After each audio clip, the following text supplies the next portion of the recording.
Good evening po. April 2, 2026 tayo.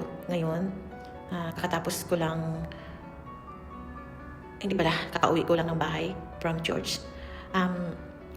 Gumagawa po ako ng video kasi meron na po akong gustong sabihin or iparating sa aking mga mahal na mga kaibigan, mga kasamahan sa trabaho, at sa lahat ng mga nakakilala sa akin. Gusto ko lang po na iparating sa inyo ang aking mensahe. Nawa po ay hindi po kayo magtampo sa akin at nawa ay maintindihan niyo po ako. Kasi bago ko po ginawa ang video na ito, ilang beses ko po pinag-isipan. Gusto ko lang po sanang mapakatotoo kung ano yung sinasabi ng aking puso't isipan. Una sa lahat, sa mga nagmamahal sa akin dito sa Japan at tuwing nagbe-birthday ako, sa lahat ng mga natanggap kong birthday gift, maraming salamat po sa inyo. Si Lord na lang po ang bahala mabalik sa inyong kabutihan na ginawa para sa akin. Ang gusto ko lang po sanang sabihin, nahihiya ako pero gusto ko lang talagang magpakatotoo kasi ilang beses ko na po pinag-isipan. Alam ko po, itong April 28 birthday ko, alam ko po na kahit papaano mayroong nagmamahal sa akin, kahit papaano mayroong magbibigay sa akin ng birthday gift. Pakiusap ko lang po sana sa inyo, kung pwede lang po, huwag niyo lang po ako bigyan ng gamit or ano paman, kasi iniisip ko sa aking birthday, nakapag-desisyon na ako, kanina lang ako nag-desisyon kaninang umaga, bibili ako ng bigas at ipamimigay ko sa mga taong nangangailangan ng bigas. At meron na akong napiling lugar sa aking pagbibigyan at mamimigay din ako ng gulay sa Manila. Meron na rin akong nakausap tungkol dito. Kaya sa aking birthday, hindi po ako maghahanda. Bagkus, ako po ay mamimigay ng bigas at mamimigay ng gulay. Parang merong makain ang aking kapwa-tao na walang bigas. At alam ko ang gulay ngayon ay nagmahal. Kaya ayun po ang aking napili, gulay at bigas.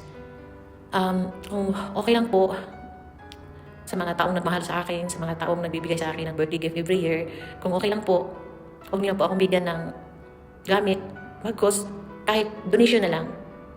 Kung mayroon man kayong gustong ibigay sa akin regalo, donation na lang ang aking tatanggapin. Kahit magkano, okay lang po. Basta galing sa puso, galing sa iyong pusong pagbibigay. Tiyak na yung ibibigay niyong donation para sa ating birthday gift, tiyak makakatulong yan sa ating mga kapwa-tao na walang mga bigas.